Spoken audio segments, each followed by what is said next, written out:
Bismillahirrahmanirrahim. Innal hamdalillah nahmaduhu wa nasta'inuhu wa nastaghfiruh wa na'udzu billahi min syururi anfusina wa sayyiati a'malina may yahdihillahu fala mudhillalah wa may yudlil fala hadiyalah. Asyhadu an la ilaha illallah wa asyhadu anna Muhammadan abduhu wa rasuluh amma ba'du. Qala Allah Ta'ala fil Qur'anil Karim, a'udzu billahi minasyaitonir rajim wa minal laili fatahajjad bihi nafilatan lak asa rabbuka ayyab asaka rabbuka maqama mahmuda. Al-ayat. Faqala Rasulullah sallallahu alaihi wasallam fa'inni ala nafsika bikasratis sujud. Al-hadis. Alhamdulillah, pertama-tama kita panjatkan puji serta syukur kehadirat Allah Subhanahu wa taala pada kesempatan malam hari yang berbahagia ini. Alhamdulillah kita ditakdirkan bisa dipertemukan kembali pada kesempatan ini dalam acara ini. Yang mudah-mudahan acara yang kita laksanakan ini senantiasa ada dalam rahmat dan maghfirah Allah Subhanahu wa taala. Amin.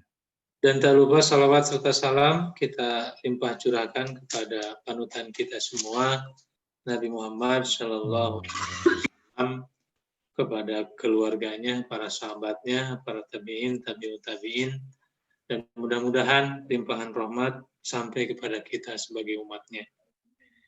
Bapak Ibu sekalian yang sama-sama mengharapkan ridho dan maghfirah Allah Subhanahu wa taala. Alhamdulillah pada kesempatan malam hari ini kita bisa bertemu kembali dalam acara kajian kita, kajian rutin kita yang mudah-mudahan apa yang sudah dipelajari, apa yang sudah diterima, yang sudah dipelajari itu menjadi ilmu yang bermanfaat, khususnya bagi saya secara pribadi, umumnya bagi Bapak dan Ibu sekalian. Apalagi kaitan yang kita bahas dari awal sampai akhir ini kan kaitannya tentang fikih ibadah. Kaitannya tentang bagaimana kita bisa meningkatkan kualitas amal ibadah kita semua kepada Allah Subhanahu wa taala. Dan ini memang pembahasan yang tidak akan cukup waktu 1 atau 2 pertemuan. Karena ketika kita membahas tentang sholat, ya jelas ini adalah sebagai ibadah yang paling pokok. Kewajiban yang paling pokok, bahkan amal yang pertama kali akan dihisab nanti pada yaumul akhir, nanti di akhirat. Yang pertama kali akan dihisab itu adalah sholat. Apabila sholatnya beres, beres segala amalnya. Sholatnya rusak, ya rusak segala amalnya. Oleh karena itu, tentu saya tidak bosan-bosannya mengingatkan kepada Bapak Ibu sekalian, khususnya saya secara pribadi, mari sama-sama kita tingkatkan ilmu, tingkatkan pemahaman kita terhadap berbagai ibadah yang diperintahkan kepada kita, khususnya sholat, supaya apa yang kita lakukan, ibadah yang kita laksanakan itu bisa diterima oleh Allah Subhanahu wa taala. Amin. Bapak Ibu sekalian yang dimuliakan Allah Subhanahu wa taala, pada kesempatan kali ini kita lanjutkan tema kita, pembahasan kita yaitu tentang sholat sunat. Kemarin sudah disampaikan bahwa di antara faidah kita memperdalam pemahaman kita tentang sholat sunat, kemudian kita juga melaksanakan sholat-sholat yang memang disunahkan oleh Rasulullah SAW, itu kan diantaranya sebagaimana yang disampaikan pada pertemuan kemarin, bahwa yang namanya kita sebagai orang yang sangat banyak kekurangan, tentu ketika melaksanakan satu ibadah, itu selalu ada kurang dan bolong-bolongnya. Maka di antara keutamaannya adalah supaya bisa melengkapi kekurangan-kekurangan ibadah yang kita laksanakan. Ya, dalam hal ini kaitannya terutama adalah ibadah sholat wajib. Tentunya masih banyak lah bolong-bolong sholat kita itu. Makanya di antara keutamaannya sholat sunat itu adalah untuk melengkapi kekurangan-kekurangan yang ada yang biasa kita laksanakan, yaitu dalam sholat wajib. Yang kedua, sebagaimana Rasulullah SAW pernah beliau meminta kepada salah seorang sahabat untuk mengajukan permintaan. Dalam hal ini kepada Rabi'ah bin Malik al-Aslami, Rasulullah pernah berkata, "Sal, coba kamu minta. Minta apa? Dipersilakan oleh Rasul." Maka aku menjawab, "As'aluka murafaqataka fil jannah." Kata sahabat tersebut, aku hanya ingin berdekatan bersama-sama denganmu nanti di surga. Itu keinginan dari sahabat tersebut. Maka kata Rasulullah, "Au ghairu dalik," atau apakah ada selain itu permintaan kamu? Maka kata sahabat tersebut, "Huwa zaka," cukup itu saja ya Rasulullah.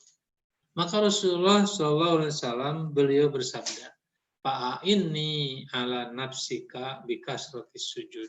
Kalau begini coba ya, kamu bisa membantu aku bisa membantu, kemudian kamu memintalah ya atas dirimu itu dengan cara banyak melaksanakan sujud, yaitu bikasratis sujud. Nah, dulu sudah dibahas yang dimaksud dengan bikasratis sujud di sini. Imam As-San'ani pun beliau menyampaikan ini adalah at-tatawu, yaitu dengan banyak melaksanakan sholat sunat. Jadi ketika kita menyadari betul bahwa memang ya susahlah kalau misalkan kita mau betul-betul sempurna ibadah sholat kita. Nah, tentunya untuk meminimalisir banyaknya bolong-bolong ya dalam sholat kita, maka bantulah yaitu dengan cara memperbanyak sholat sunat. Bapak Ibu sekalian yang dimuliakan Allah Subhanahu wa Ta'ala, pada pertemuan 2 minggu kemarin saya sudah menyampaikan bagaimana pandangan para ulama, terutama dalam hal ini para fuqaha ya, para ahli fikih sudah memberikan kesimpulan yang berbeda-beda mengenai istilah ya, mengenai penamaan daripada sholat ini.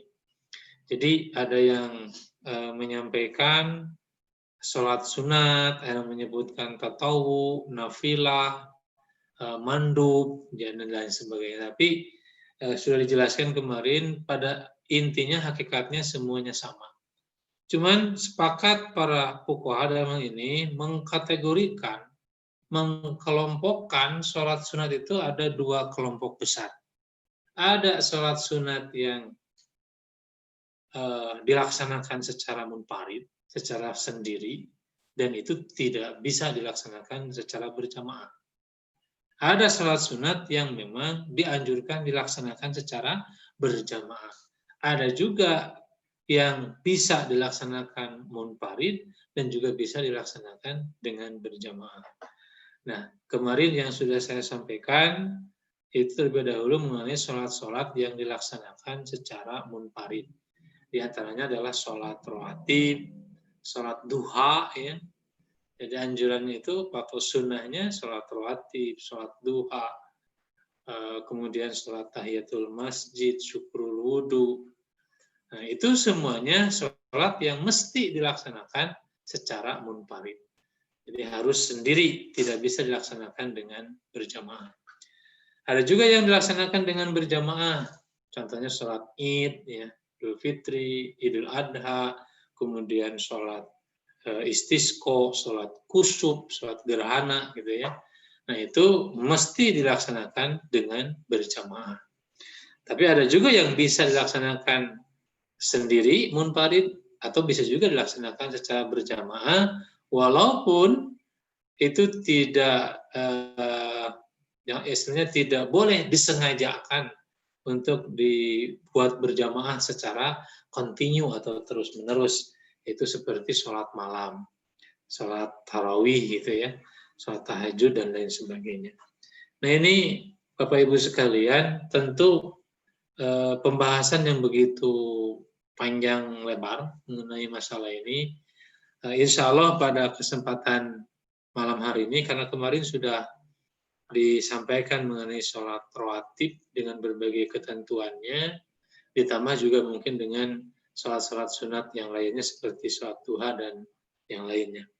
Untuk sekarang, sebagaimana yang disampaikan dalam hadis yang diriwayatkan oleh Bukhari Muslim dari Siti Aisyah, bahwa beliau pernah berkata, lam yakunin nabiyyu sallallahu alaihi wasallam ala syai'in minan nawafil asyaddu ta'ahudan minhu ala raq'atayil fajr.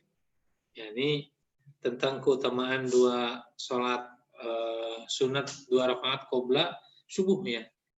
Jadi 2 rakaat qobla subuh ini sangat utama sekali, sampai-sampai tidak pernah Nabi meninggalkan satu perkara pun yang ada dalam sholat sunat yang lebih senantiasa dijadikan prioritas kecuali 2 rakaat yaitu qobla subuh. Nah, ikhwati iman rahimakumullah, itu sekedar mengulang, tapi dalam riwayat yang lain disebutkan bahwa ada sholat sunat yang lebih utama, atau katakanlah sholat yang utama setelah sholat fardu. Di mana sholat yang utama setelah sholat fardu yang dimaksud adalah sholat malam. Sebagaimana dalam hadis yang di sumbernya begitu banyak, hadis-hadis mengenai masalah ini, insya Allah mungkin nanti akan disampaikan. Maka pada kesempatan kali ini mungkin karena kalau dibahas satu persatu itu sangat banyak, panjang, maka mungkin pada kesempatan malam hari ini kita akan mengupas, mengkaji dan menggali yaitu tentang sholat malam atau qiyamul lail. Nah, Bapak Ibu sekalian yang dirahmati Allah Subhanahu wa taala, sholat malam ini ada dalam surat Al-Isra ayat 78, bahwa Allah Subhanahu wa taala berfirman, a'udzubillahi minasyaitonirrajim wa minal laili fatahajjad bihi nafilatal lak asa ayyab asaka rabbuka maqamam mahmuda. Bahwa dari sebagian malam, ya, min di sana itu menunjukkan lil ba'd, ya, untuk menunjukkan sebagian, jadi tidak sepanjang malam.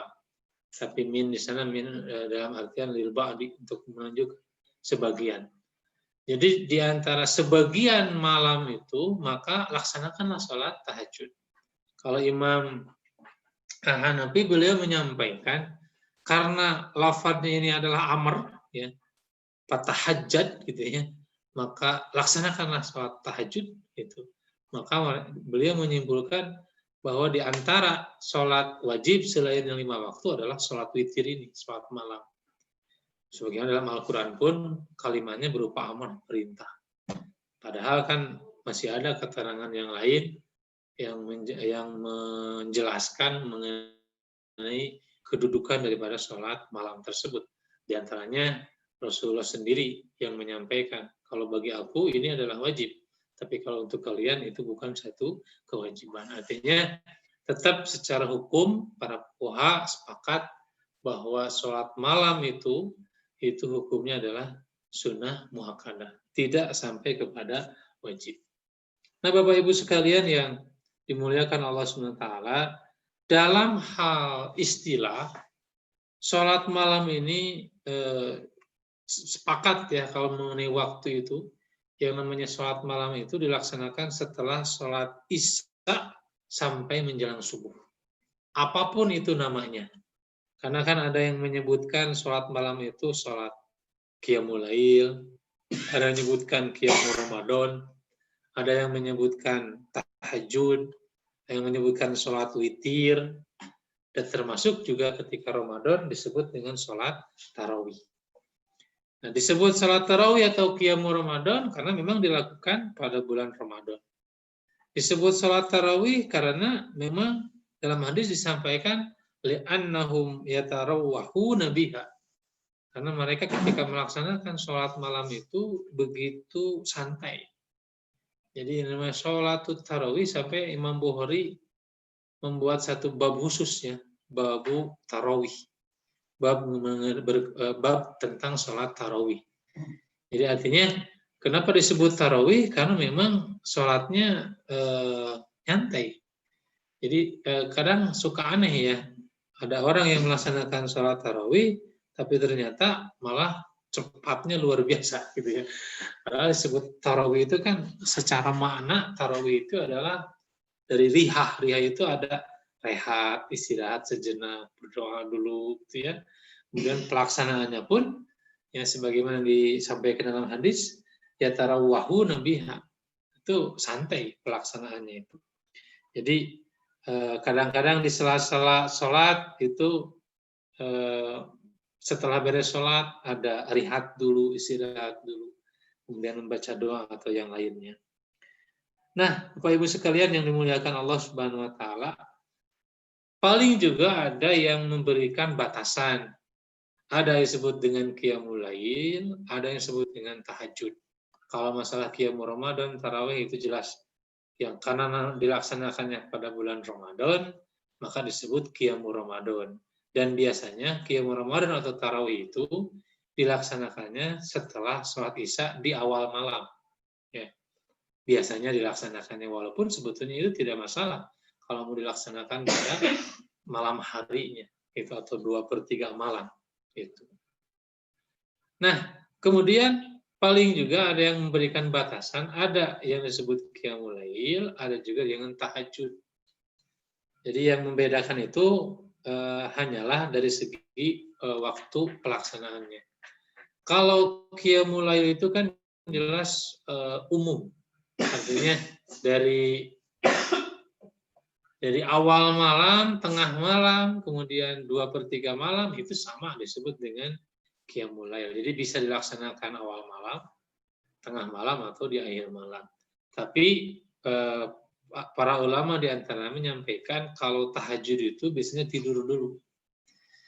Jadi kalau tidur dulu terus bangun maka itu disebut tahajud. Tapi kalau sebelum tidur maka itu disebut dengan sholat malam atau qiyamul lail.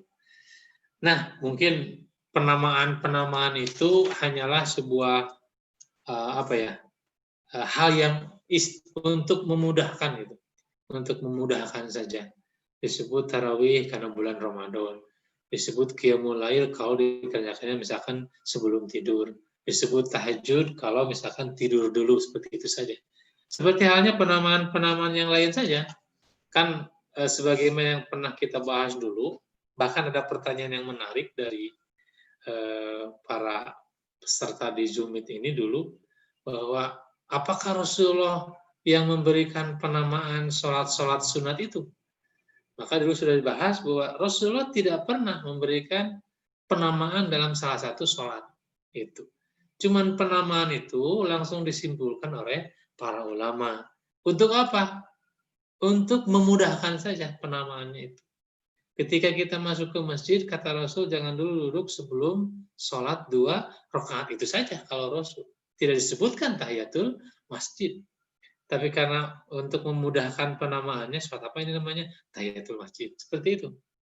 Ya, untuk memudahkan saja. Disebut tahajud, nah itu juga sama. Disebut tahajud karena memang dilaksanakannya pada akhir malam. Atau ada juga penamaan disebut sholat witir misalnya.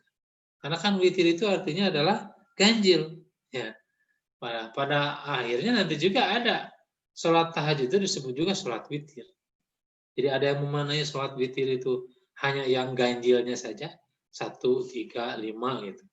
Tapi justru memaknai bahwa sholat malam yang 11 rakaat itu disebutnya adalah sholat witir. Itu penamaan saja. Gitu. Jadi seperti inilah. Kalau misalkan kita kasih contoh, disebut ketupat, gitu ya. Kenapa disebut ketupat? Itu karena dibungkus oleh daun kelapa. Ya. Cek orang Sunda mana lepet, gitu ya.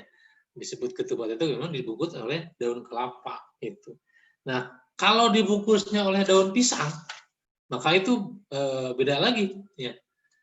Dibungkusnya dengan daun pisang disebutnya apa? Kan beda lagi. Kalau dibungkusnya dengan daun bambu, ya itu kan beda lagi namanya. Ini sekedar untuk memudahkan saja dalam penamaan.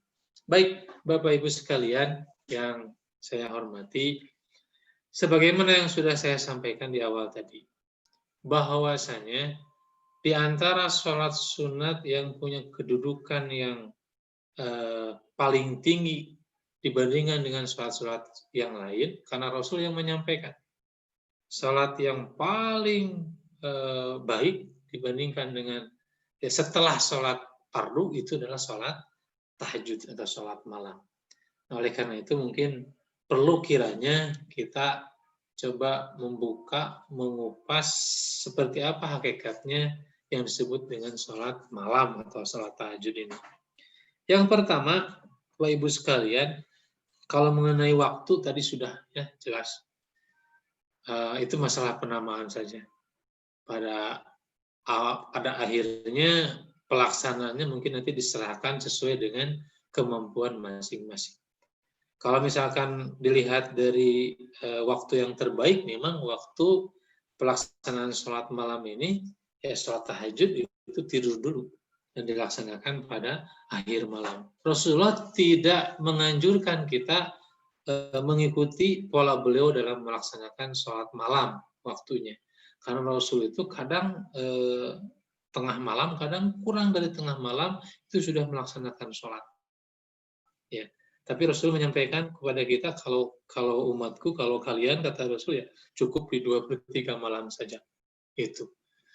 Dalam surat Al-Muzammil itu kan sudah Allah sampaikan, yaitu kumil laila ila qalila nisfahu awin kus minhu qalila auzid alaihi waratilul qur'ana tartila. Jadi waktu pelaksanaan sholat malam itu bangunlah pada waktu malam itu sedikit saja, bisa jadi pertengahan malam atau kurang dari itu atau lebih dari itu. Jadi kalau untuk waktunya ini tidak jadi permasalahan. Karena pernah satu ketika Abu Bakar pun meminta kepada Rasul, ya Rasulullah boleh nggak saya sholat malam sekarang? Artinya setelah Isya menjelang tidur. Karena dia merasa dirinya sangat begitu berat gitu ya. Karena lelahnya gitu, takut nanti tidak bisa bangun. Kata Rasul boleh, silakan. Itu. Artinya Rasulullah memberikan sebuah persetujuan berarti membolehkan. Kalau sholat malam itu dilaksanakan di awal malam. Ya tentu dalam hal ini tergantung daripada situasi dan kondisi dan juga kemampuan kita.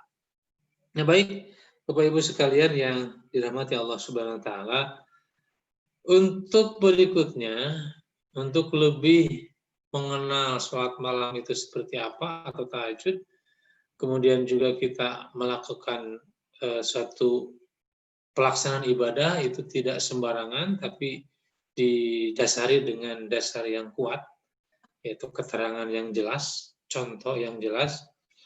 Yang pertama adalah masalah jumlah rakaat. Ya. Ada yang berpendapat bahwa sholat malam itu tidak terbatas jumlahnya. Ada, ya. Ada yang berpendapat bahwa sholat malam itu tidak terbatas jumlahnya, yaitu boleh berapa rakaat saja. Ya, mungkin Bapak Ibu sekalian pernah mungkin ya mendengar orang yang berpendapat seperti ini. Yang namanya sholat malam itu tidak dibatasi, mau berapa rakaat itu silakan. Nah ini berdasarkan hadis riwayat Bukhari dari Ibnu Umar, bahwa pernah seorang sahabat bertanya kepada Rasulullah SAW tentang sholat malam. Maka Rasulullah menyampaikan seperti ini, sholatul laili masna masna. Sholat malam itu 2 rakaat, 2 rakaat. Fa idza khasyiya ahadukum subha shalla raka'atan wahidatan tutiru lahu. Apabila kalian takut keburu datang waktu subuh, makalah sholatlah 1 rakaat untuk membuat sholat tersebut menjadi witir, jadi ganjil. Ya. Lahuma qad sholat, ya, sebagaimana yang telah dia lakukan. Jadi memang dalam hadis kan disampaikan, jadikanlah akhir di waktu malam itu witir ganjil. Jadi sunnah itu memang kita harus ganjil. Jadi kalau masna-masna kan dua-dua itu kan genap, maka kata Rasul, kalau kalian takut masuk waktu subuh, laksanakan 1 rakaat supaya menjadi ganjil. Nah, berdasarkan hadis ini, ada yang berpendapat bahwa jumlah rakaat sholat malam itu bebas, bisa berapa rakaat saja. Gitu. Hadisnya sahih ini, hadis riwayat Bukhari.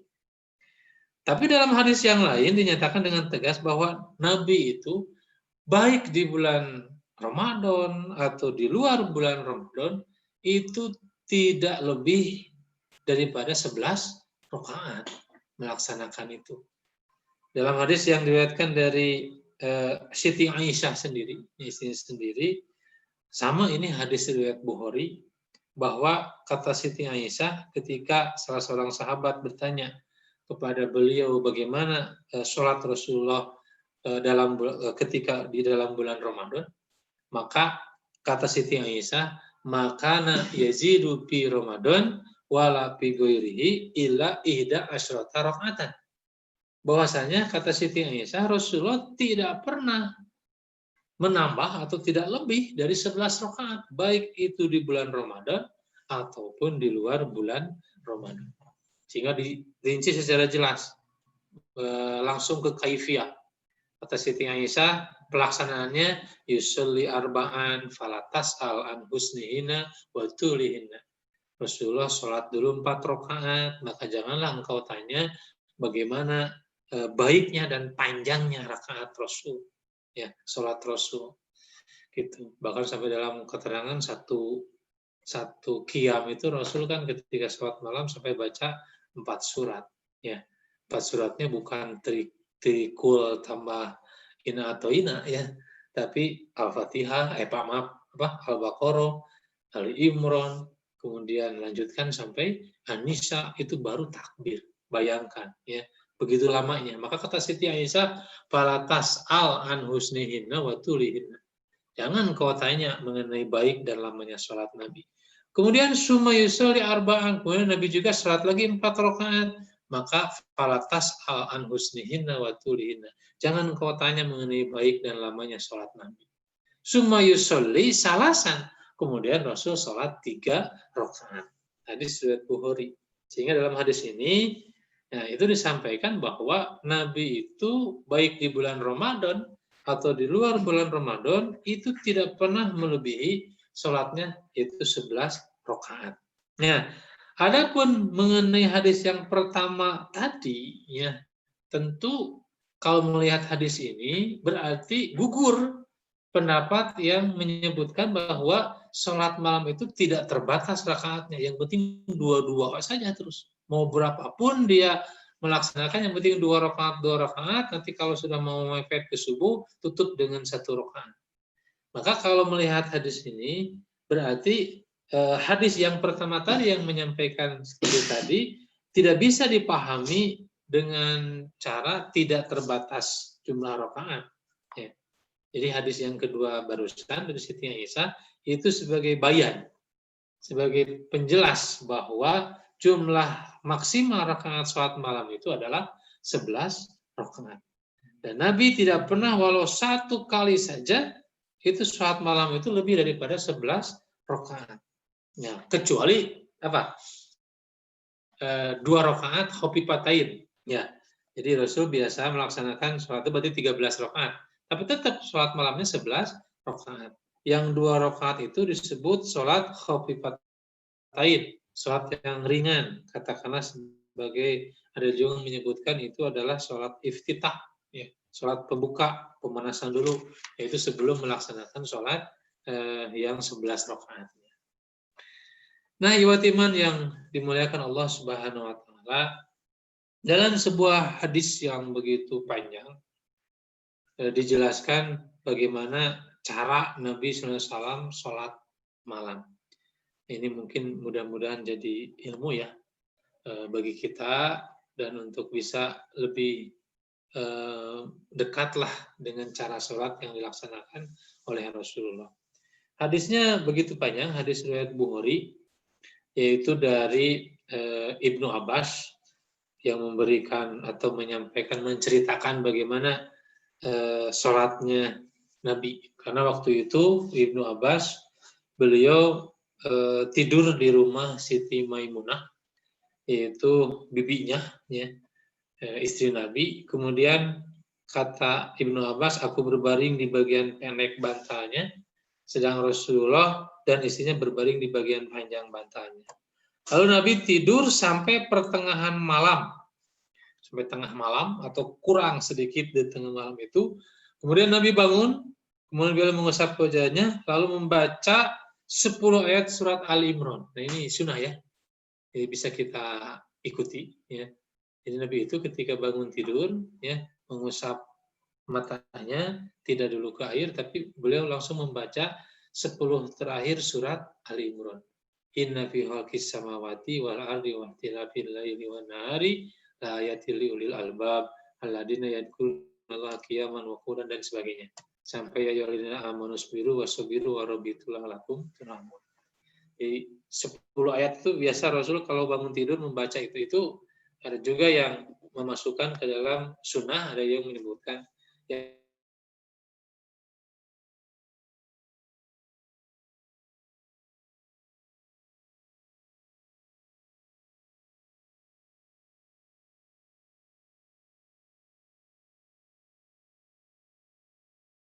maka Ibnu Abbas pun mengikuti, berdiri di sampingnya. Ya, tapi posisinya salah. Yang dulu pernah saya sampaikan di sini ketika membahas tentang masalah saf dalam sholat berjamaah ketika posisi 2 orang.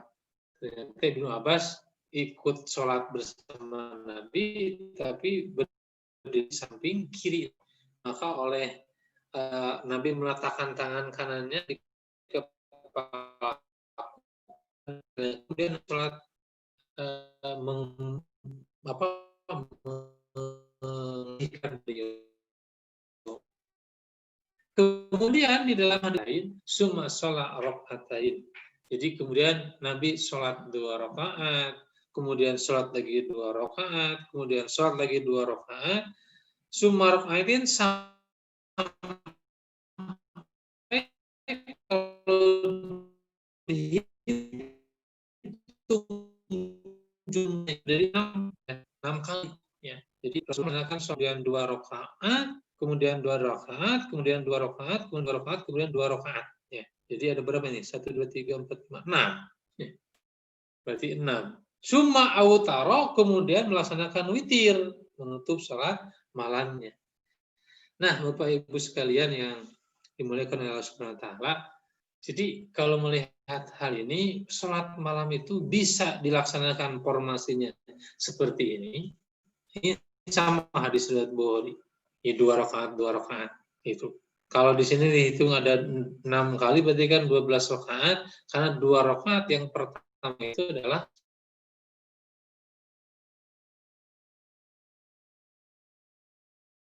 malam atau sholat tahajud. Ya, tetap sebagaimana yang disampaikan oleh Siti Aisyah tadi, tidak lebih daripada 11 rakaat. Tapi kalau dari Ibnu Abbas, tapi kalau sumbernya dari Siti Aisyah tadi, formasinya adalah 4-4-3 gitu. Jadi boleh ada pilihan karena memang dua-duanya sahih, berarti bukan artinya bertentangan, berarti Rasulullah kadang melaksanakan itu 4-4-3, kadang melaksanakan 2-2-2-2-2, kemudian 3. Ada juga nanti hadis yang menyatakan kadang Rasulullah yaitu melaksanakan 10 rakaat dengan 2 rakaat, 1 rakaat witir.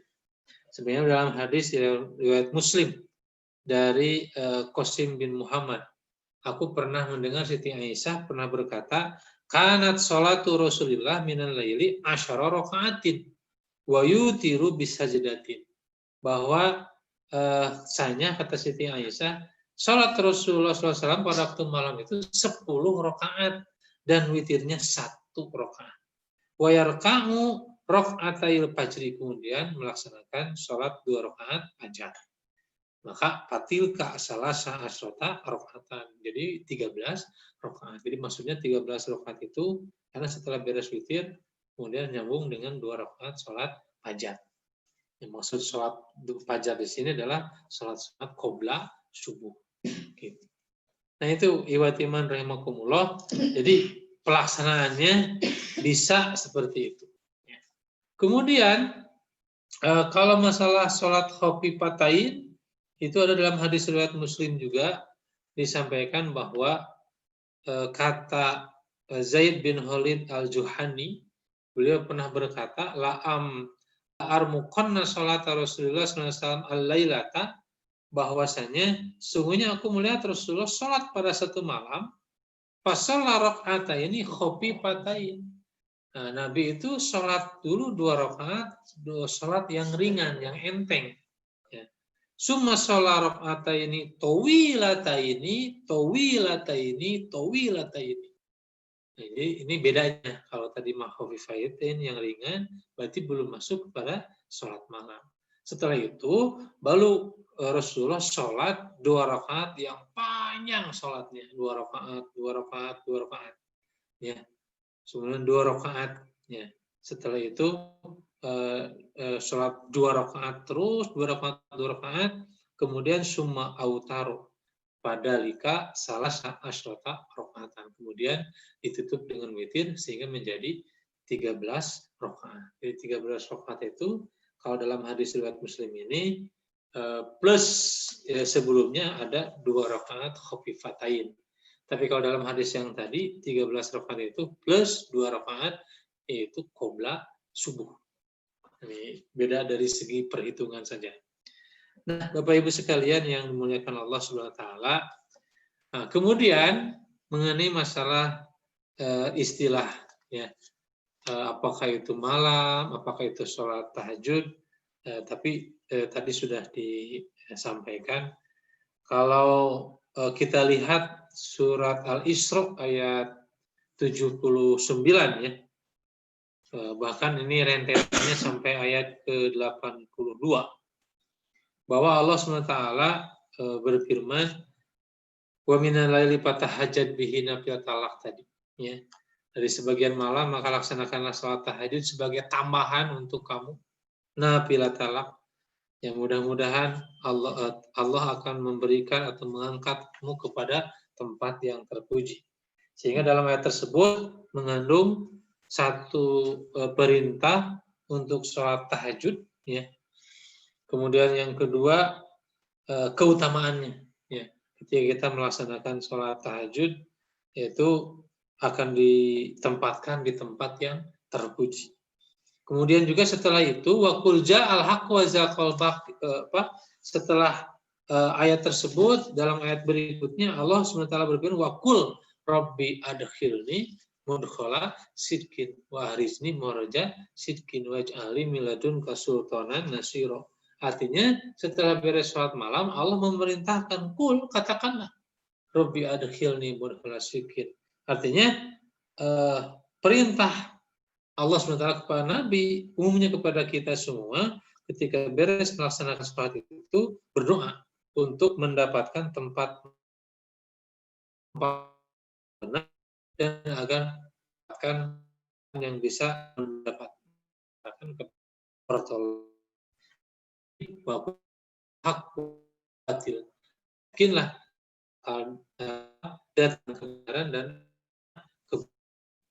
nah, dari ayat ini, surat Al-Isra 79 ini, jelas ini sangat begitu berbobot ya perintahnya untuk melaksanakan sholat tahajud khusus. Berbeda lagi dengan surat Al-Muzammil, kalau itu sholat malam secara umum, itu secara umum. Nah, ini apa istilahnya, apa yang dipaparkan ini saya kira penting untuk dipahami bersama. Karena kalau kita mau meningkatkan kualitas ibadah, terutama sunat, saya kira yang harus diawali yang pertama tadi ya, yang dulu sudah disampaikan, itu adalah membiasakan diri merutinkan melaksanakan sholat yang mengiringi sholat wajib, sholat rawatib, itu yang pertama. Yang kedua, upayakan dan usahakan oleh kita itu menjadi hamba-hamba Allah yang bisa melaksanakan sholat malam ini.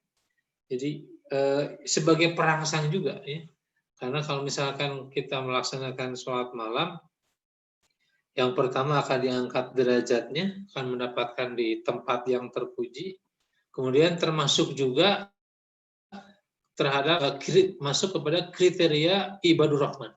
Ya, jadi sebagaimana dalam surat Al-Furqan, wa ibadur rahmanil ladina yamshuna 'alal ardi hauna. Jadi ada hamba-hamba Allah yang termasuk ibadur rahman, itulah orang-orang yang akan diberikan derajat yang tinggi di hadapan Allah Subhanahu wa taala. Di antaranya waladina yabituna lirabbihim sujjadan wa qiyaman. Itu orang yang melalui malam harinya dengan sujud. Ya. Ini kan sangat penting bagaimana kita memanfaatkan waktu pada malam hari ini untuk melaksanakan sholat malam. Karena keutamaan sholat malam ini dalam hadis yang lain disampaikan, dalam hadis riwayat Ibnu Majah, Rasulullah pernah bersabda, Ayyuhan nas afshus salam. Hai sekalian manusia, sebarkanlah salam. Wa'timut ta'am. Kemudian bagikanlah makanan. Kemudian wasilul arham, sambungkanlah silaturahmi. Wasallu bil laili wan nasu niyamun. Dan salatlah malam padahal orang-orang sedang tertidur. Maka Rasulullah memberikan jaminan tadkhulul jannah bisalamin. Kalian akan masuk surga dengan selamat. Subhanallah. Jadi kalau misalkan kita melihat hadis ini, keutamaannya ya kita akan dimasukkan ke dalam surga dengan penuh keselamatan.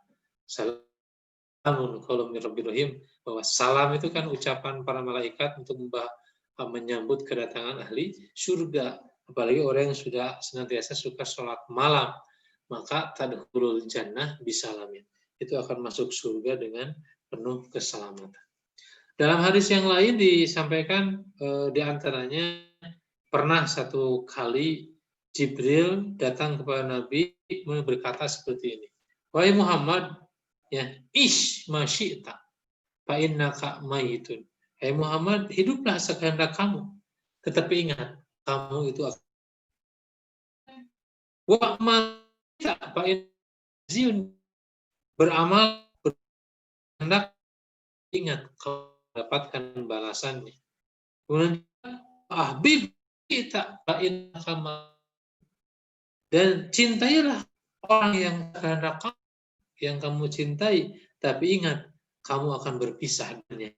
Wa'lam anna syarafal mu'mini qiyamul lail. Nah ini kata malaikat Jibril, ketahuilah bahwa kemuliaan seorang mukmin itu qiyamul lail, yaitu orang yang senantiasa sholat malam. Wa izzatustighna'uhu anin nas, dan juga kemuliaan seorang kegagahan, kemuliaan seorang mukmin itu adalah tidak mengharapkan bantuan dari orang lain, berusaha sekuat tenaga sendiri. Itu. Maka dalam hadis ini disinggung bagaimana malaikat Jibril menyampaikan bahwa kemuliaan seorang mukmin itu adalah dari qiyamul lail, sholat malamnya. Artinya ya betul-betul kita harus memanfaatkan sholat malam ini. Kemudian di samping itu juga banyak juga keutamaan-keutamaan yang lainnya. Seperti yang sudah saya sampaikan tadi di awal, bahwa sholat malam ini adalah sholat yang paling utama. Ahabbus sholat indallah, ya, bahwasanya sholat yang paling dicintai oleh Allah itu adalah sholat Daud. Ya. Kemudian wa ahabbus siyam ilallah, siyam Daud. Dan saum yang paling dicintai oleh Allah itu adalah saum Daud. Ya. Kemudian wa kana yanamu nisfal laili wa yaqumu sulusahu wa yanamu sudusahu wa yasumu sauman wa yaftiru sauman, hadis riwayat Bukhari. Kemudian dikatakan bahwa saum bangun tidur sampai tengah malam, kemudian bangun pada sepertiga malam atau 2/3 malamnya, Itu kemudian juga melaksanakan saum tadi, saum Daud dan lain sebagainya. Jadi dalam hal ini tentu kenapa tidak menjadi sebuah motivasi yang berharga ya bagi kita untuk melaksanakan sholat ini. Adapun mengenai adabnya, hadirin rahimakumullah, memang tidak sembarangan. Ada adab-adab ketika kita sebelum melaksanakan sholat malam. Yang pertama tertibnya adalah seperti yang dicontohkan oleh Rasulullah Shallallahu Alaihi Wasallam yang tadi. Yang pertama hendaklah ketika kita mau tidur, nah itu harus kita rencanakan, harus kita niatkan untuk bangun untuk melaksanakan sholat malam. Sebagaimana yang disampaikan oleh Abu Darda bahwa Nabi pernah bersabda, "Man ata firasyahu wa huwa yanwi an yakuma." Barang siapa yang dia itu datang ke tempat tidur, kemudian dia berniat untuk bangun pada waktu malam untuk sholat, fabalaghathu ainahu hatta yusbiha kutibalahu manawa. Ketika matanya tertidur, ternyata bahkan sampai subuh, ya, maka tetap dicatatkan baginya sebagaimana yang dia niatkan tersebut. Subhanallah ya. Jadi Bapak Ibu sekalian, ya minimalnya kita sudah ada niat lah gitu ya. Pas kita tidur itu kita niat mau bangun.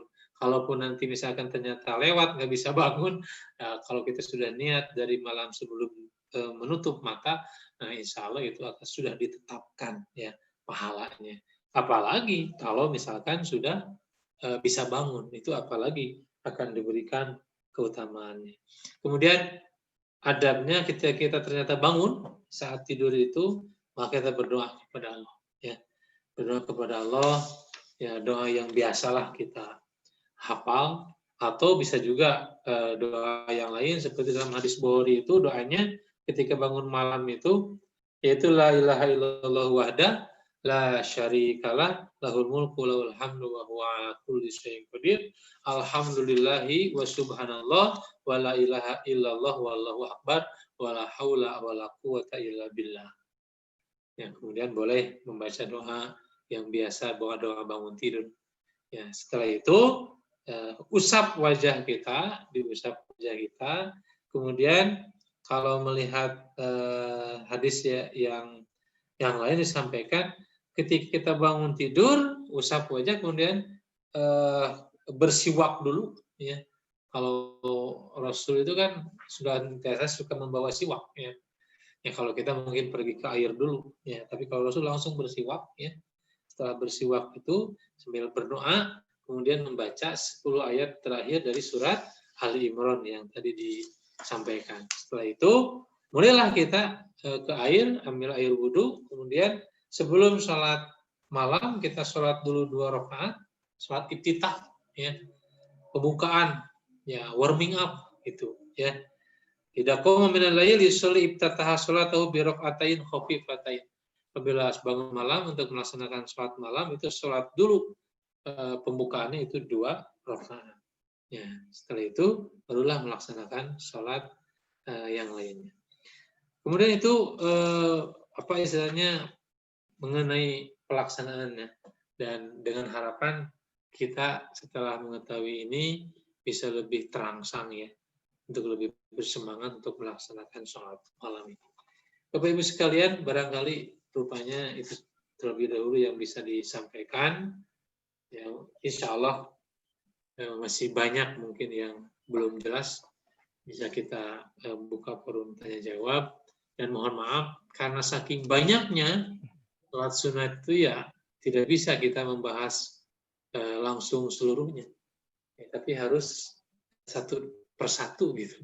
Nah, ini mungkin bahasan sekarang kita mengenai sholat ini dulu. Insya Allah nanti kita akan bahas kira-kira sholat apa yang memang perlu gitu dibahas. Kalau misalkan yang sudah ini mungkin sudah jelas, atau yang kurang urgen mungkin nanti bisa di pending dulu. Tapi mungkin nanti kita akan melihat kira-kira yang belum paham mengenai kaifiyah, tata cara, hikmah, faidah dan keutamaannya, nah mungkin kita akan cari nanti. Itu saja terlebih dahulu untuk malam hari ini. Saya hanya bisa menyampaikan satu sholat sunat dulu, yaitu sholat tahajud atau sholat malam. Barangkali Pak Limin itu saja, silakan.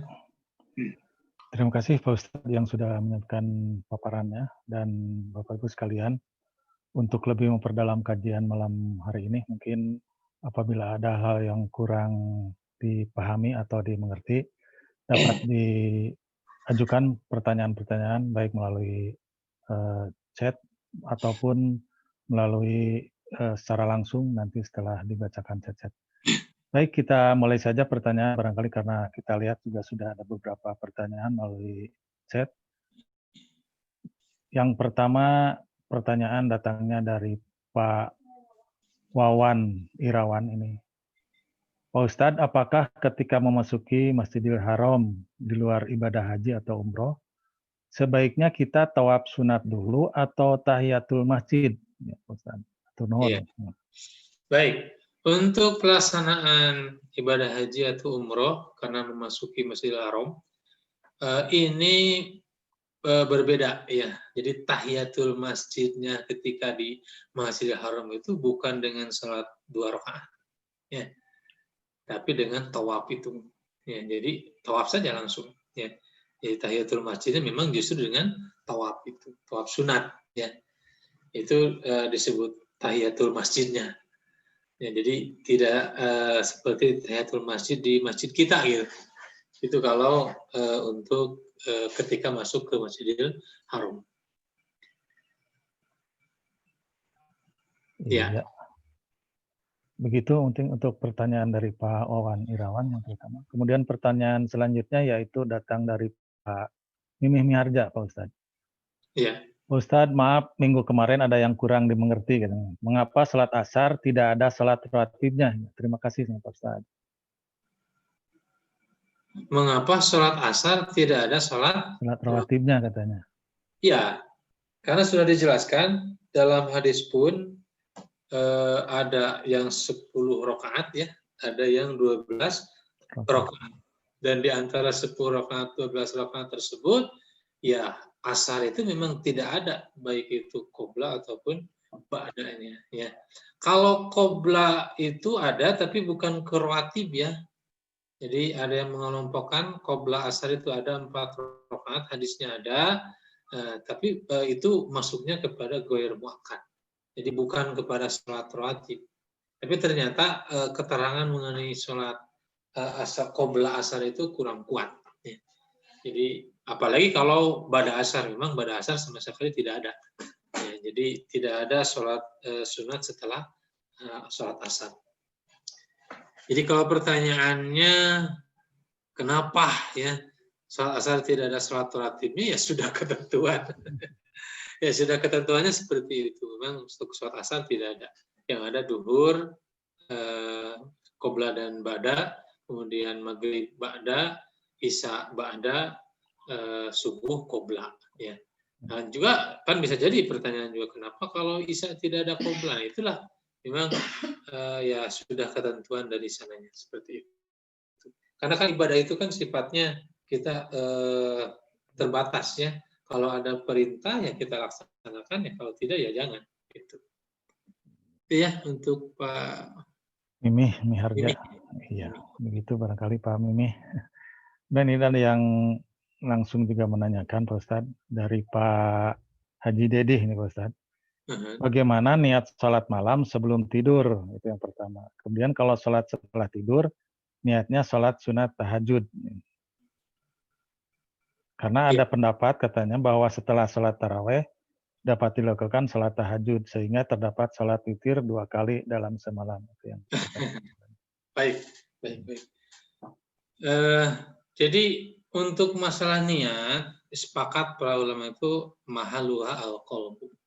Bahwa yang namanya niat itu kan tepatnya dalam hati.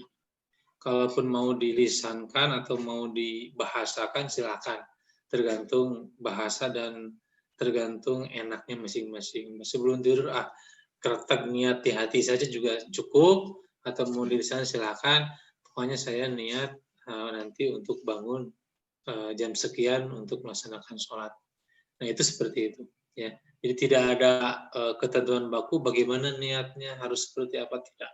karena niat itu tempatnya dalam hati. Tadi kan disampaikan dalam hadisnya bahwa kata Rasulullah, barang siapa yang mendatangi tempat tidur, kemudian dia berniat ya, dalam hatinya untuk bangun pada waktu malamnya, kalaupun dia ternyata menutup matanya sampai waktu subuh, dia tidak bangun, maka Allah mencatatkan pahala baginya.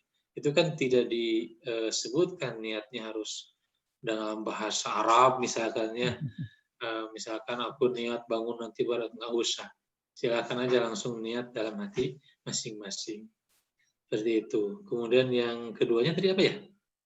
Yang keduanya itu apakah boleh di sini itu setelah sholat Oh, taraweh iya, dilakukan iya, sholat iya. tahajud lagi, Pak Ustadz? Ya, dalam hadis riwayat Bukhari dari Siti Aisyah tadi sebenarnya sudah jelas.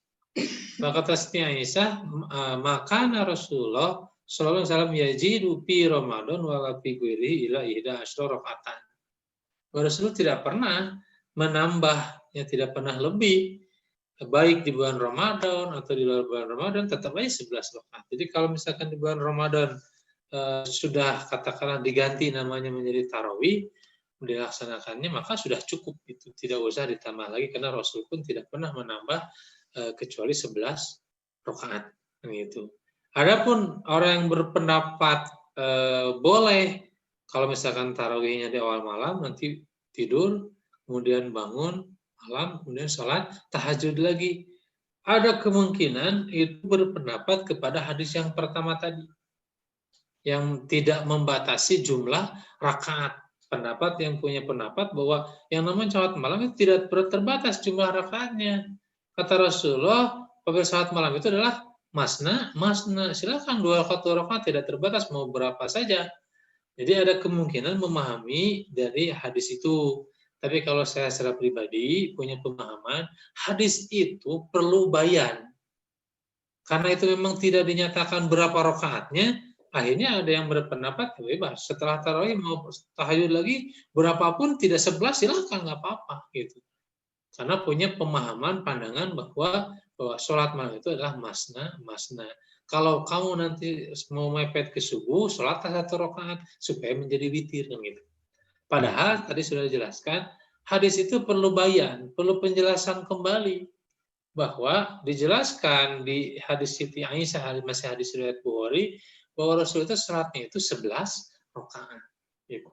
Jadi kalau saya secara pribadi punya pendapat tidak seperti itu. Tetap ada batasan yang ditetapkan oleh Rasul langsung, yaitu 11 rakaat itu. Apalagi kalau mau berkenaan dengan witir ya, boleh nggak witir 2 kali? Dalam hadis kan disebutkan la witroni, tidak bisa ada 2 witir.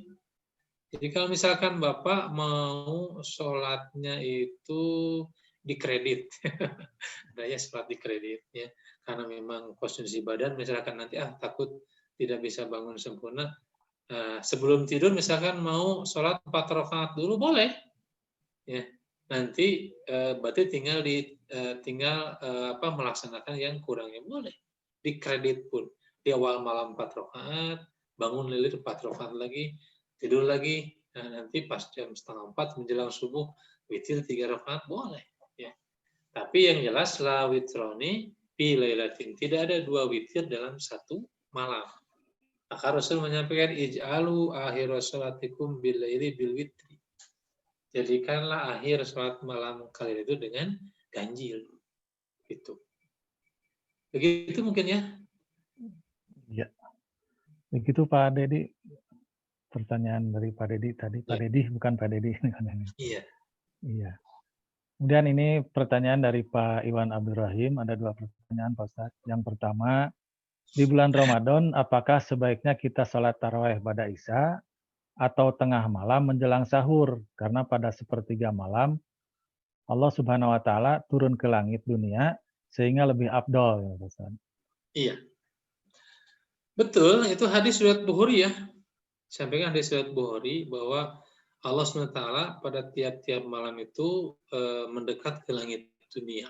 Ya, bahkan termasuk disampaikan itu pada sepertiga malam terakhir, maksudnya berarti 2/3 malam. Ya, melangit ke langit dunia. Kemudian Allah SWT berfirman, Allah, siapa yang meminta kepadaku, aku akan mengabulkannya. Siapa yang minta ampunan kepadaku, aku akan memaafkannya, dan sebagainya. Ala kada dan sebagainya. Karena memang keutamaan untuk kita bangun pada waktu itu untuk berdoa kepada Allah. Tapi kalau dikaitkan apakah sebaiknya kita sholat tarawih itu pada Isya atau di sepertiga malam itu, karena ada keutamaan tadi, yaitu silakan disesuaikan dengan situasi dan kemampuan. Tapi bukan artinya menafikan yang sholat tarawih pada Isya, gitu ya. Karena sholat tarawih pada Isya pun, yaitu niatannya kan Ihya'u Ramadan, untuk menghidupkan bulan Ramadan. Ya, jadi itu nanti mungkin bisa disesuaikan lah dengan kemampuan dan situasi masing-masing. Jadi kalau misal, memang sih tidak ada anjuran kita harus tarawih full pada Isya, tidak bolong, atau kalau misalkan suatu waktu kita udah seperti tahajud misalkan ya, tidur dulu, nanti sebelum sahur kita sholat, boleh, menjadi masalah ya. Itu tidak boleh, silakan, tidak jadi bermasalah. Iya. Dan untuk pertanyaan kedua dari Pak Iwan Abdul Rahim ini, apakah benar setelah sholat witir tidak boleh lagi sholat sunat yang lain, Pak Ustadz? Ya, hadisnya yang tadi. Ij'alu akhira sholatikum bilaili bil witr. Jadikanlah akhir sholat malam kalian itu dengan sholat yang ganjil, sholat witir. Ya, memang di hadis tersebut dipahami memang penutup sholat malam itu adalah witir. Ya, jadi apalagi coba sholat selain sholat itu. Tapi kalau misalkan mungkin yang jadi pertanyaan, bagaimana misalkan kalau sholat gerhana, ya, nah itu beda lagi konteksnya, ya. Jadi kalau untuk sholat di malam itu memang ditutup dengan sholat witir. Tapi kalau ada sholat-sholat yang insidental, itu tidak jadi halangan. Katakanlah kalau misalkan sholat gerhana bulan, ya, jam 3 misalkan sholat gerhananya, sementara kita sudah melaksanakan sholat tahajud, silakan laksanakan saja sholat kusuf atau bergerhana, itu bisa gitu. Jadi bukan ke larangan, tapi lebih kepada tartib saja, itu lebih kepada tartib gitu. Baik, itu pertanyaan dari Pak Iwan Abdul Rahim. Untuk selanjutnya pertanyaan dari Pak Wawan Irawan. Apabila kita bangunnya kesiangan, mepet ke subuh, apakah boleh kita hanya melaksanakan witir saja, Pak Ustadz? Ya, boleh. Ya, sampai-sampai dalam hadis disampaikan yang dulu saya sudah pernah sampaikan, saking pentingnya sholat witir ini, kalaupun tidak keburu kita melaksanakan sholat tahajud sempurna 11 rakaat, karena memang masih ada waktu, ya. Cuman kalau sempurna tidak mungkin cukup waktunya, terus kita witir saja 3 rakaat, atau mungkin ya 1 rakaat boleh. Ya. Dalam hadisnya kan kemarin yang sudah saya sampaikan, ya, barang siapa yang istilahnya bangun kemudian takut dia masuk waktu subuh, maka sholat witir saja, boleh 3, boleh 5, atau boleh 1 rakaat. Nah, sholat witir ini kan salah satu sholat yang tidak pernah ditinggalkan oleh Rasul. Ya. Iya. Begitu untuk Pak Wawan Irawan. Untuk selanjutnya pertanyaan dari Pak Momon. Apakah sebaiknya sholat sunat rawatib dilaksanakan langsung setelah sholat fardu atau setelah zikir dan bacaan Al-Quran, Pak Ustaz? Oke. Dalam hadis riwayat Muslim, Rasul sahabat pernah menyampaikan, karena Nabi SAW idan sorofa anis sholah istaghfaru salasan.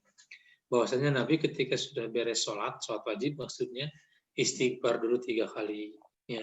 Kemudian membaca bacaan-bacaan dzikir. Ya. Jadi kalau kita melihat hadis tersebut, kalau saya berpendapat justru lebih baiknya kita dzikir dulu. Ya. Karena memang hadisnya seperti itu. Rasul ketika beres sholat, dzikir dulu. Setelah beres dzikir, baru melaksanakan sholat rawatib.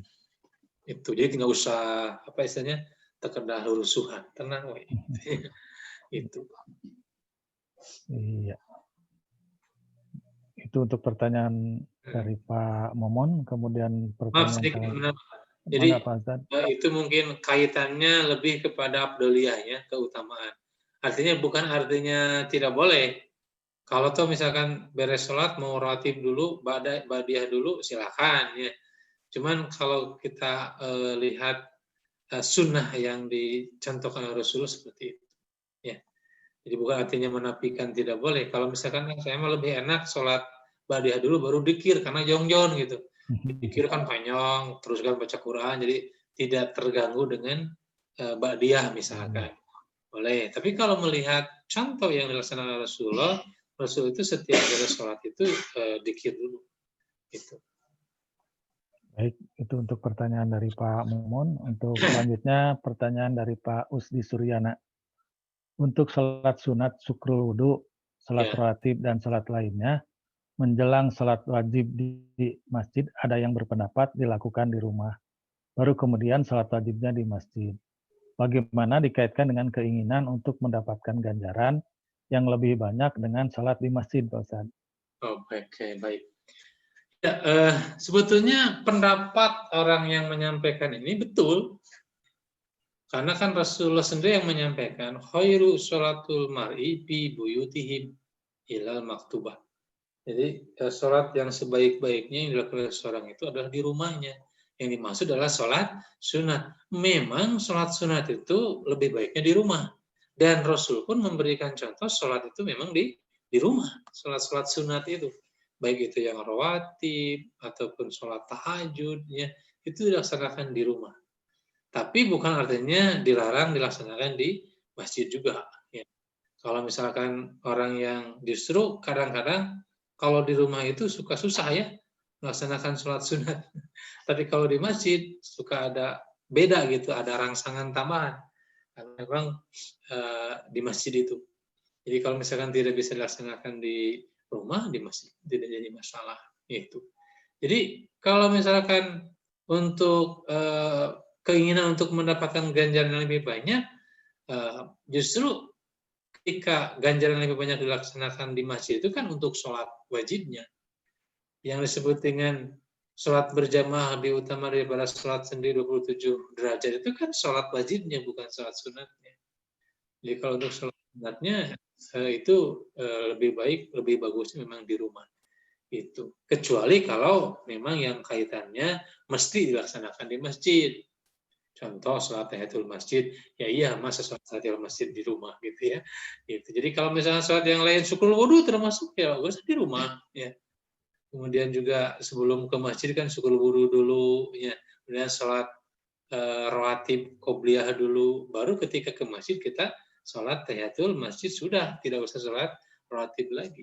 Itu lebih bagus ya. Tapi jangan sampai karena kita alasannya bagusnya di rumah tidak, di masjid lapur kan itu, jangan sampai seperti itu. Baik, itu ya. Iya, terima kasih Pak Ustadz. Itu pertanyaan dari Pak Usdi Suryana. Kemudian untuk pertanyaan selanjutnya dari Pak Haji Maman Kusman. Keutamaan salat witir sebaiknya dilakukan pada salat isya sebelum tidur atau setelah salat tahajud? Ya, keutamaan. Keutamaan itu kan berarti yang lebih utama yang mana? Tadi sudah disampaikan dalam hadisnya, lebih utama itu sholat witir itu ditempatkan sebagai penutup sholat tahajud atau sholat malam. Ya, lebih utamanya seperti itu. Dilakukannya itu. Apakah dilakukan pada sholat isya sebelum tidur atau setelah sholat tahajud? Ya, ditutup di akhirnya saja. Ya. Kalau misalkan dilaksanakan setelah sholat isya, ya berarti kan yang apa itunya 8 rakaat dulu, nanti penutupnya 3 rakaatnya di akhir gitu. Atau misalkan atau setelah sholat tahajud pun sama. Sholat tahajud dulu, nanti sholat witirnya ditutup itu di akhirnya. Gitu. Itu ya untuk Haji Maman. Tapi kalau konteksnya seperti yang dilakukan oleh sahabat Abu Bakar, Pak Ustadz? Iya, sholat Abu Bakar, makanya di sana penempatannya sesuai dengan situasi, kondisi, dan kemampuan. Bukan artinya mesti seperti itu. Ya. Nah, tetap nanti afdoliyah yang kita utamakan. keutamaannya yang kita utamakan. Lebih utama tartib urutannya. Jadi witir diutamakan, itu ditempatkan di akhir. Walaupun seperti Abu Bakar boleh witir diawalkan gitu ya. Nah, nanti kan kalau sudah witir kan udah nanti misalkan bangun tidak sempat atau tidak kan bisa saja. Jadi secara hukum boleh, tapi secara keutamaan lebih baik ditempatkan di akhir. Iya. Begitu barangkali Pak Maman Kusman. Terus selanjutnya Pak Ibu Haji Entin Sukartina. Salat malam yang 11 rakaat itu 4 dan 3. Apa yang 3 itu salat witir dan salat sunat 4 rakaat itu semuanya baca surat Pak Ustadz. Iya, baik. Betul. Jadi yang 3 rakaat di akhir itu disebutnya salat witir. Salat ganjilnya, penutupnya gitu ya. Kemudian ketika salat 4-4-3 itu kekhususan untuk salat malam atau sholat-sholat sunat yang lain pun sama, ya, khusus berbeda dengan sholat wajib atau sholat fardu yang biasa kita laksanakan, bahwa rakaat ke-1 ke-2 saja membaca surat. Sementara kalau dalam sholat malam, sholat tahajud itu, ketika melaksanakan 4 rakaat langsung, baik itu yang 2 rakaat atau yang 4 rakaat langsung, itu semuanya membaca surat. Ya, semuanya membaca surat. Itu dijelaskan oleh Siti Aisyah bagaimana kaifiah Nabi melaksanakan sholat malam itu. Jadi tiap rakaat itu baca Al-Fatihah, kemudian membaca surat. Baik itu yang 4-4 ataupun yang 3-nya sama. 3 rakaat pun sama. Rakaat ke-1, ke-2, ke-3 semuanya membaca surat. Sampai-sampai ada kekhususan. Kalau dalam witir itu Rasul suka membaca surat Al-Ghasyiyah rakaat pertama, rakaat kedua surat Kafirun, dan rakaat ketiga yaitu surat Al-Ikhlas. Tapi bukan artinya mesti begitu terus. Jadi itu sebagai sebuah contoh bahwa tiap rakaat itu Rasulullah membaca surat. Baik yang 4-4-nya ataupun yang 3 rakaatnya. Baik, untuk pertanyaan selanjutnya dari Pak Mimi Harja nih Pak Ustadz. Kalau sholat taraweh ada yang 11, ada juga yang 23 rakaat gitu. Itu gimana Pak Ustadz jawabannya? Baik, yang pertama ya, apakah sholat taraweh jumlah rakaatnya 11 atau 23? Dalilnya dua-duanya, karena kalau misalkan berbicara masalah kaifiat jumlah berarti kan harus ada dalil ya. Dalilnya ada dua-duanya. Yang 11 rakaat dalilnya ada yang tadi dalam hadis riwayat Bukhari dari Siti Aisyah bahwa Rasulullah tidak pernah menambah sholat kecuali 11 rakaat baik pada bulan Ramadan atau di luar bulan Ramadan. Jelas sahih itu hadisnya. Nah, kalau yang 23 rakaat ini juga ada hadisnya, cuman banyak dipertentangkan. Saya hanya bisa menyampaikan itu saja, banyak dipertentangkan. Jadi artinya tidak sekuat yang 11 rakaat. Jadi kalau saya berpikir ya buat apa susah-susah melaksanakan yang belum jelasnya, mending yang 11 yang sudah jelas gitu hadisnya, keterangannya. Itu tapi dengan tidak mengurangi rasa hormat pada yang senantiasa selalu melaksanakan 23 rakaat. Tapi titip ya, bagi yang melaksanakan sholat tarawih 23 rakaat, titip apa? Yang namanya tarawih itu harus tenang ya. Jadi kalau mengusahakan 23 rakaat kayak di Arab ya, tetap aja tenang ente sholatnya. Jadi jangan sampai melaksanakan 23 karena ingin cepat beres, ngebut sholatnya. Itu yang tidak sesuai dengan sunnahnya gitu. Itu ya untuk Bu Mimi. Pak Mimi. Pak Mimi, maaf. Pak Mimi Harja. Ya. Iya, terima kasih Pak Ustadz. Dan untuk selanjutnya ini dari Ibu Lela Madali. Ya. Gimana kalau setelah sholat Isya melaksanakan sholat witir untuk menjaga-jaga tadi bangun tengah malam. Dan tapi kalau tengah malam bangun kita sholat tahajud, gimana Pak hukumnya? Ya boleh, seperti yang tadi sampaikan Abu Bakar seperti itu. Ya. Jadi takut nanti tidak bangun, walaupun ya kalau misalkan bangun bisa melaksanakan sholat yang sisanya itu. Jadi memang kaitan dalam hal ini di awal malam sebelum tidur, kalau misalkan menjaga-jaga kita takut nanti susah bangunnya, boleh 4 rakaat dulu, boleh 8 rakaat dulu, nanti witirnya di akhir. Atau karena memang takut nanti kalau tidak bangun kan tidak sempat witir dulu misalkannya, nanti kalau bangun ya sisanya itu boleh juga. Cuman tadi saya kembalikan kepada tartib afdoliyahnya. Tartib susunan yang lebih utama itu witir itu ditempatkan di akhir itu ya. Witir itu ditempatkan di akhir. Tapi kalau misalkan dalam kondisi tertentu ternyata kita mau witir dulu ya silakan, tidak jadi masalah. Toh tetap kalau misalkan kita sudah witir, nanti bangun tidak bangun, kalaupun bangun melaksanakan yang tahajudnya, tetap saja kan secara keseluruhan dihitungnya itu akan ganjil, akan witir gitu. Seperti itu. Iya. Terima kasih Pak Ustadz. Dan ini untuk pertanyaan lewat chat ini sudah tidak ada lagi pertanyaan. Namun demikian barangkali ada Bapak-Bapak dan Ibu-Ibu yang masih penasaran untuk menanyakan, silakan di unmute saja, nanti bisa dibuka, bertanya langsung, dipersilakan Bapak-Bapak. Mangga, silakan. Mohon maaf Bapak Ibu sekalian, saya mungkin agak berbeda malam hari ini karena memang kebetulan terus terang ini saya kurang enak badan. Ya. Ya, mudah-mudahan sehat Pak Ustadz. Silakan kalau ada yang ditanyakan lagi. Ada barangkali yang ingin ditanyakan lagi? Atau nggak bisa di... Tetap Rupina mah atas palinter kantun ya. Iya. Kalau tidak ada lagi, kita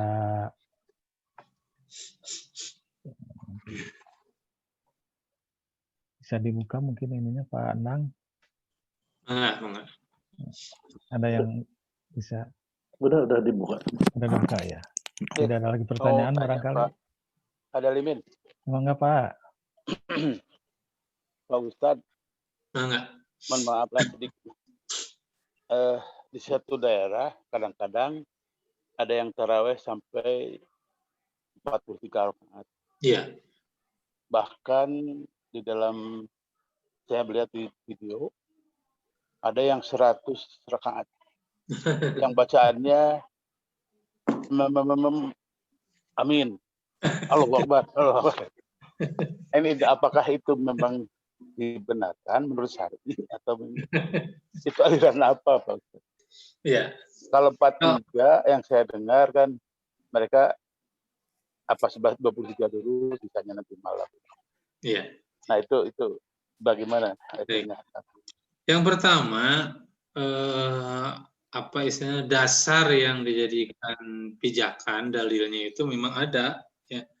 Cuman semua keterangan yang menyatakan sholat tarawih 23 rakaat ke atas ya itu bukan dilaksanakan oleh Nabi ya.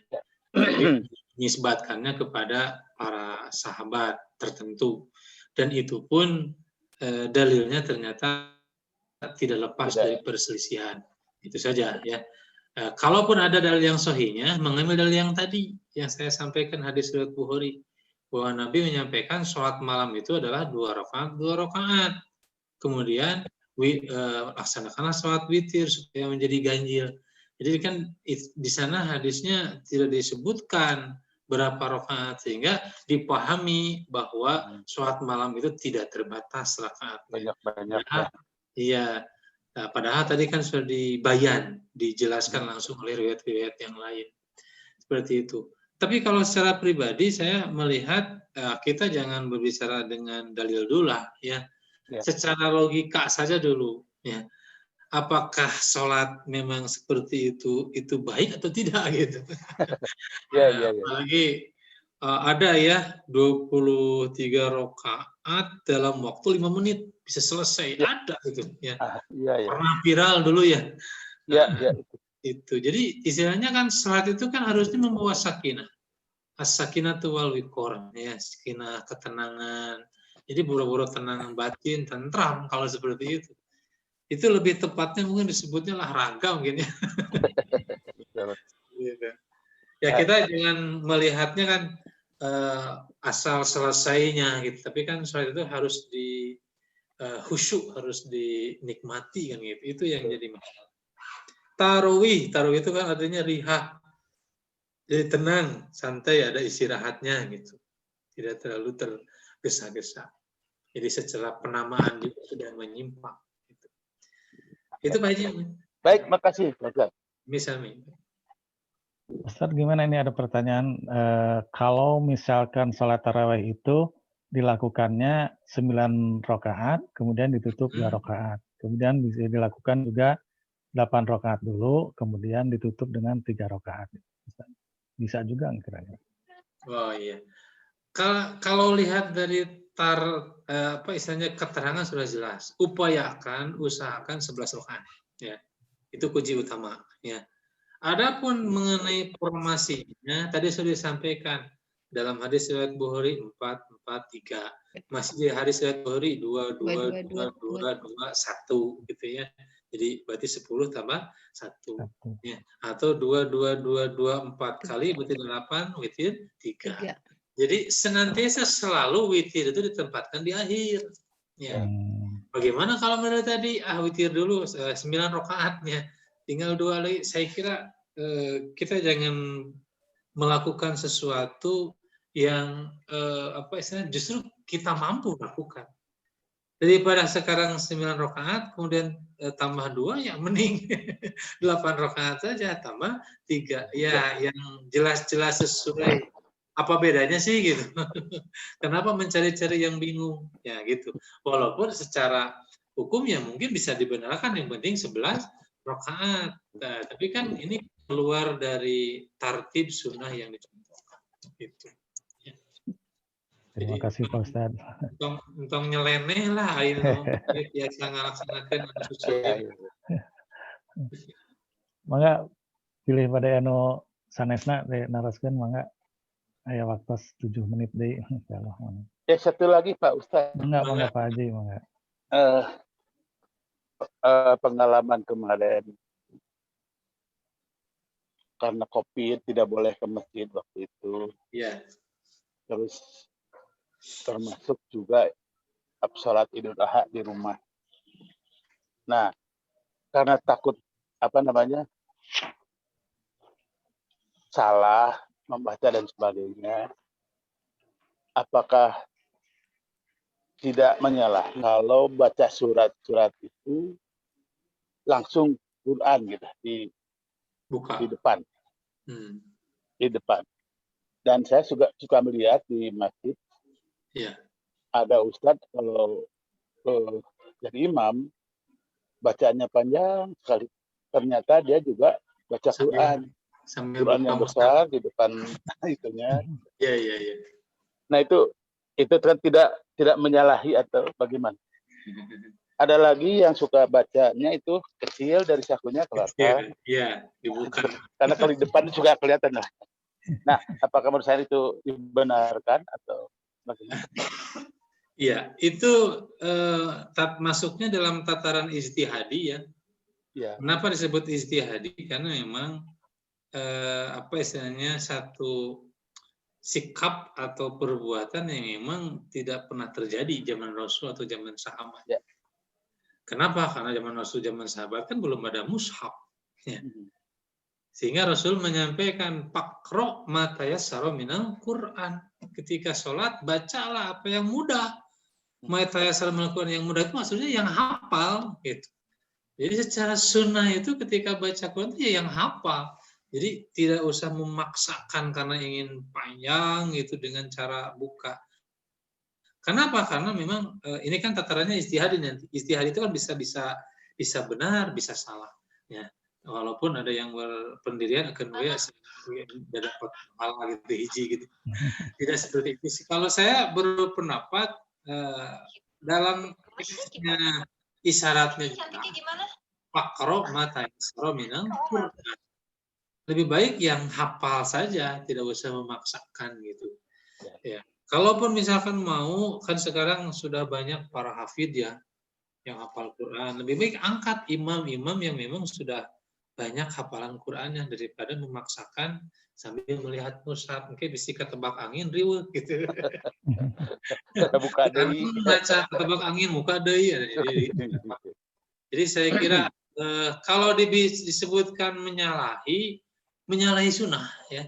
Karena dalam sunnahnya itu Faqra ma tayassara minal Qur'an. Baca itu yang hafal. Ya. Apalagi kalau dikaitkan dengan, mohon maaf ini, pendapat dari madhab Syafi'iyah. Ya. Kalau madhab Syafi'iyah kan berpendapat ketika kita sholat tidak boleh melakukan lebih dari 3 gerakan. Nah sekarang kalau sambil megang mushaf itu sudah berapa kali gerakan gitu ya. Kalau melihat ke sana gitu.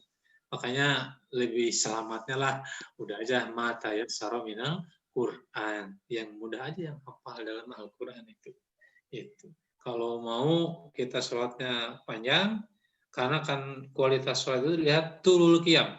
Kalau qiyam berdiri lama itu karena membaca Quran yang panjang. Yaitu tinggal tugaskan saja siapa yang kira-kira hafalannya bagus itu jadikan imam. Saya kira lebih selamat seperti itu daripada yang membuka mushaf. Ya. Iya. Terima kasih Pak Ustadz. Terima kasih Pak Ustadz. Mangga sami-sami. Mangga. Baik, kalau tidak ada lagi pertanyaan ataupun hal-hal lainnya, kepada Bapak Ustadz barangkali akan ada yang sampaikan pesan ataupun nasihat untuk Bapak dan sekalian. Baik. Pak Ustadz. Bapak Ibu sekalian, seperti yang sudah saya sampaikan dari awal, ya, bahwasanya kita ini makhluk yang sangat banyak kekurangan, ya. Terutama ketika kita melaksanakan ibadah-ibadah wajib, kalau misalkan tidak dibantu dengan ibadah-ibadah sunnah, itu repot. Kalau misalkan kita sholat, mengandalkan sholat yang 5 waktu saja, ya kita seadanya memang seperti itu. Kalau tidak dibantu dengan sholat sunat, khususnya mungkin sholat malam ini yang pahalanya begitu luar biasa. Jadi keutamaannya kedua setelah sholat wajibnya, ini kita tidak punya bekal yang cukup nanti di akhirat. Kemudian juga yang lain juga sama. Ya, kalau kita mengandalkan saum Ramadan saja, sementara sunat-sunat yang lain, saum yang lain, sunat yang lain tidak dilaksanakan, nah itu kan sangat minim. Nah, oleh karena itu, mudah-mudahan pembahasan mengenai ini bisa menjadi rangsangan, targib ya, perangsang motivasi kita agar semakin semangat untuk melaksanakan sholat-sholat sunnah. Nah, insya Allah, walaupun hukumnya sunnah ya, tapi jangan sunat menurut orang Sunda ya. Kemudian ada sunat iya gitu. Jangan seperti itu. Jadi sunnah itu penting untuk kita pelihara ya, penting untuk kita jaga, penting untuk kita laksanakan. Sampai Rasul menyampaikan paman rogiba an sunnati falaisa minni. Barang siapa yang meninggalkan sunnahku maka dia bukan termasuk golonganku. Oleh karena itu senantiasa kita harus punya tekad yang kuat ya untuk semangat melaksanakan ibadah-ibadah sunnah. Di antaranya adalah sholat-sholat sunnah. Insya Allah nanti akan sampaikan bagaimana sholat-sholat sunnah yang insidental. Dan saya kira kalau yang biasa dilaksanakan, kita tidak akan terlalu banyak diangkat dalam forum ini. Ya. Katakanlah seperti sholat Id, mungkin sudah biasa lah gitu ya. Iya. Tapi mungkin nanti sholat-sholat yang memang insidental seperti sholat gerhana, mungkin itu nanti yang akan lebih diangkat. Karena untuk kita bisa lebih paham bagaimana kaifiah dan pelaksanaannya. Bapak Ibu sekalian, barangkali itu yang bisa saya sampaikan. Mohon maaf sekali lagi, saya suaranya agak serak. Ya. Karena Sehat lah. kurang kondisinya dari sejak kemarin. Alhamdulillah ini, karena ini posisinya tidak di luar, jadi bisa ya bertemu dengan Bapak Ibu sekalian. Ya, terima kasih atas perhatiannya. Mudah-mudahan bermanfaat. Rabbana atina fid dunya hasanah wa fil akhirati hasanah wa qina adzabannar. Wassalamualaikum warahmatullahi wabarakatuh. Waalaikumsalam warahmatullahi wabarakatuh.